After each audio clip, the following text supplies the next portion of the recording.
Hi there BookTube, and welcome to a new video. This is a tag video. This is the Choose Your Year tag. I don't know who originated it, but I'll put it in the show notes, the original video. I wasn't tagged directly. Most people choose the year of their birth. I'm not going to do that because in the old books tag there was a question, a book you've read from the year that you were born, and I talked at length about 1964, which is the year I was born, so I'm not going to do that here. I'm going to choose the year 1978, and the first question is choose a year and say why. So 1978 represented the last year of me as a non-reader. So I was 14, I was heavily into music, and rather than the latest new release book, I dashed out of school on a Friday, caught the bus to Brent Cross Shopping Centre in order to be able to get the Jam's third album, which had been released that day, called All Mod Cons. So I was much more excited about the prospect of new records than I was about new books.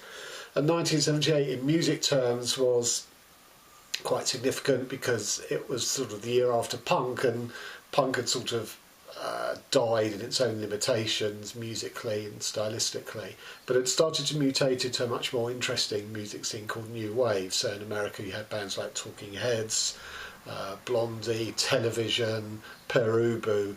All four of those bands had albums out in 1978, and in the UK it's represented by Johnny Rotten of the Sex Pistols, going back to his actual name of John Lydon, and forming Public Image Limited, and their debut album came out in 1978, and that seemed to sort of signify the change that was happening in punk music. Now, why am I blurbing on about sort of music when this is a BookTube channel? Well, the reason it was my last year as a non-reader, 78, was that in 1979 a record came out by a group called The Cure called Killing an Arab.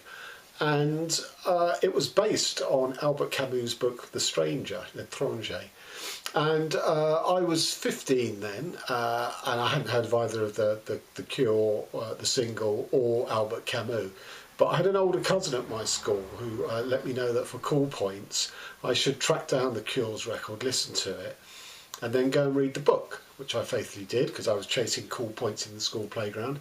And that set my hunger for reading ever since that book. So my last year as a non-reader in 78, passed over to 79 when I caught the bug. I caught the reading itch. So this is quite a sort of significant time in my life, and sort of shaped me to be the person that I went on to become, I guess. Okay, so just to give you an idea of sort of 1978, so the books released by Robert Ludlum, Herman Wouk, James Michener, which would have been books that my parents were reading, and they existed in the family bookshelves. I must admit I've never read any of those writers. On BBC Radio, they dramatised The Hitchhiker's Guide to the Galaxy by Douglas Adams. And one for sure in the Bookmaniac, Barbara Pym was a guest on Desert Island Discs. So they were a couple of sort of literary-based events. But as to actual books that came out in 78, well, it was kind of a year that was, again, a bit like punk itself. It transitioned to new wave. It was kind of not a particularly interesting year in its own output, but seemed to sort of point its way towards other things. So, for example, we had the first two books in the series by Armistead Maupin, Tales in the City. And we also had Larry Kramer's book Faggots. So I think this is the first time really when you started to have gay writing, sort of books explicitly about homosexuality, sort of being published. And obviously that's developed now into a sort of really sort of robust LGBT sort of publishing sector. You had Fools Die by Mario Puzo, the guy who wrote The Godfather. I wonder how many people who have seen the Godfather films have ever read any Mario Puzo books. I mean, I haven't. Again, that was another book that would have been on my parents' bookshelves.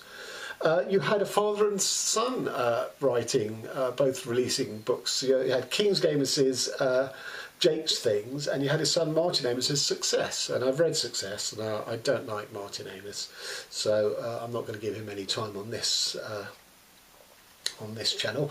Then we had some sort of non-fiction and some quite serious political books. So you had Steve Biko, the South African activist who was killed by the security forces there. I Write What I Read. You had Susie Orbach, That is a Feminist Issue, and you had Václav Havel, The Power of the Powerless. And of course this was 10 years before Havel was the sort of symbolic titular head of the Velvet Revolution in Czechoslovakia, as was, that eventually overthrew the communist regime.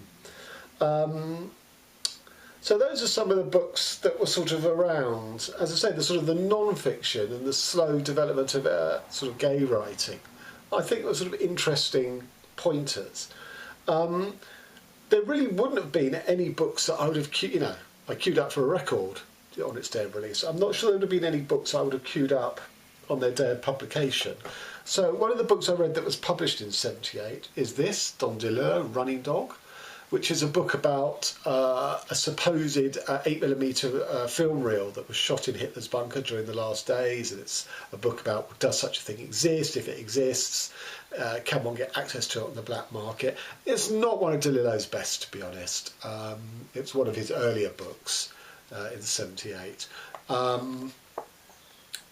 I read this, funnily enough, I mean, I've read everything by Dellilo. This is one of the last ones of his that I've read. I think the only Dellilo book I've still got to read is Libra. So that's Running Dog by Don Dellilo. Now, annoyingly, I can't lay my hands on my copy of Hubert Selby Jr.'s Requiem for a Dream. Now, that was a great book. It's about the American dream, and it's sort of framed in a sort of TV and drug sort of frame of reference, in that one of the characters' stories is a woman who sits at home all day watching TV, mainly diet pill adverts, because she's desperate to lose weight.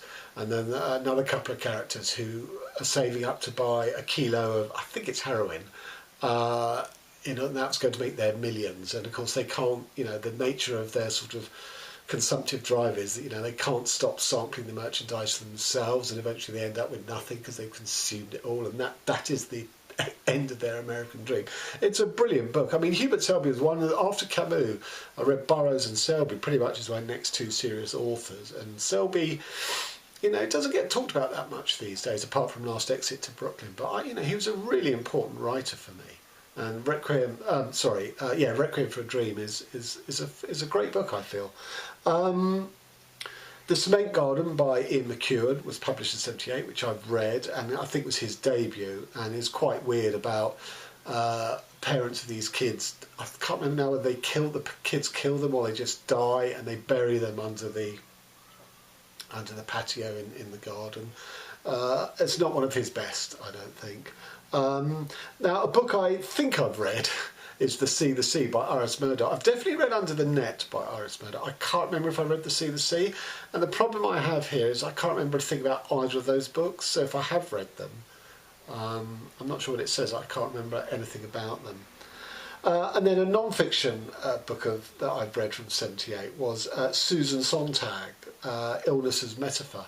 Now again, I can't remember if I've read that, but basically when AIDS broke in the 80s, she updated and republished it as AIDS as Metaphor, very much drawing on the same arguments as from Illness as Metaphor. And I know Dane Cobain really doesn't like Susan Sontag. He finds it pretentious, which I find bizarre, because those two books are really, really good. It's somewhat ironic that Susan Sontag died from cancer, which is pretty much the disease she sort of concentrates on in Illness as Metaphor. So unfortunately, it wasn't a metaphor in her case. And then there are a couple of stage plays that I read that were presumably, I'm not sure if they were just produced in '78 or if they were published in '78. The first is Buried Child by Sam Shephard, which is in this sort of collection of Sam Shephard plays that I've got. Buried Child was recently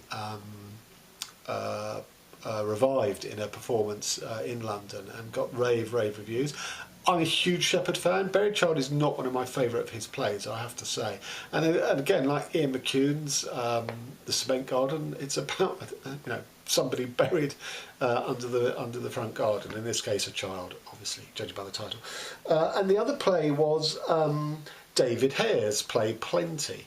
Now, I only saw Plenty, I think in a student performance when I was at university. But David Hare's a really important playwright for me, because I went with my family to see Map of the World by David Hare, which is this sort of play about sort of global capitalism and its evils.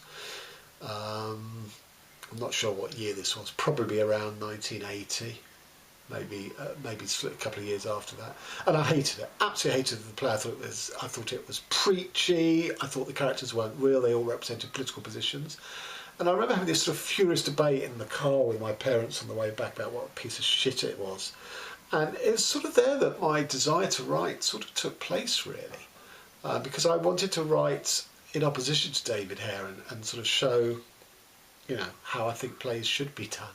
And of course I did start off writing plays rather than prose. So David Hare, as I say, very important in my formation as a writer. Plenty as a play is not as bad as Map of the World. And Hare has done some quite good stuff, but he is awfully preachy on the whole. Okay, and then there's a set of books that I haven't really sort of stuck to the prompt, so I'll explain why I chose my year of 78. Which books published in that year have you read, or if none, heard of? Well, obviously I've just talked about those. Prompt 3 is, are there any books published in that year that sound interesting and you would read them now? Well, I had this to read. Tim O'Brien, Going After Cacciato. I read Tim O'Brien's The Things They Carried, which is a brilliant book in my all-time top 20. For some reason I had it in my head that was all he ever wrote, and of course he hasn't. He's written several things. So last year I bought this and another Tim O'Brien book, but I haven't actually read either of them. This was published in 78. I do want to read this. Another book that was published in 78 is Life, a User's Manual by Georges Perec. Georges Perec wrote the infamous book A Void, which is a Lippo novel where he wrote his book in the original French without a single letter E, which is quite an achievement if you think about French, where you've got words like le, L, S, all this sort of stuff. And it's just as impressive in the English translation by Gilbert Adair, where there's no he, she, they, them, we, etc., etc. So I've read A Void and I loved it. But Life, a User's Manual is sort of talked as a better novel. It is slightly intimidating in size, which is why I haven't bought it yet, but I do intend to get round to reading that. And then there was a book by Samuel R. Delaney, who wrote Babel 17, which is a great science fiction sort of classic book. And this book in 78 was called Empire, a visual novel. And I thought, oh, that sounds interesting. And then I realised it's a visual novel just means it's a graphic novel. It's probably what they were called back in the late 70s. So I'm slightly less enthusiastic to track that down. And that's pretty much it. As I say, it was a sort of a funny year, 78. If you consider how many titles get published now that I really want to read, there's probably 30 new titles a year. And there you're talking 4 I'd read, 1 non-fiction I'd read, and 2 I'd like to read. And of the 4 I read, only one of them, was I glad that I'd read. So it is a different era, clearly. Prompt 4 is the most obscure sounding book. Well, in 78 a new prize started, and it was the Bookseller Diagram Prize for the oddest title of the year. And the inaugural winner in 1978 was called Proceedings of the Second International Workshop on Nude Mice. That's all I know about it, is what it was called. And then Prompt 5 is the Strangest book cover. I don't know, because, you'd have to get a 1978 edition of a book, and I don't. So for example, this Going After Cacciato, is this a first edition from 78? I severely doubt it. Oh, well, because it's the British edition, it is first published in 78. Okay. Well, is this Running Dog also from 78? Again, being an American author, and this is a British edition? No. This is this is published by Pictor in 1999, so 21 years after the event. So I can't answer prompt 5. So there you go. That is my Choose the Year tag, and I chose 1978. And I hope you found that of value. So thanks very much. Till next time.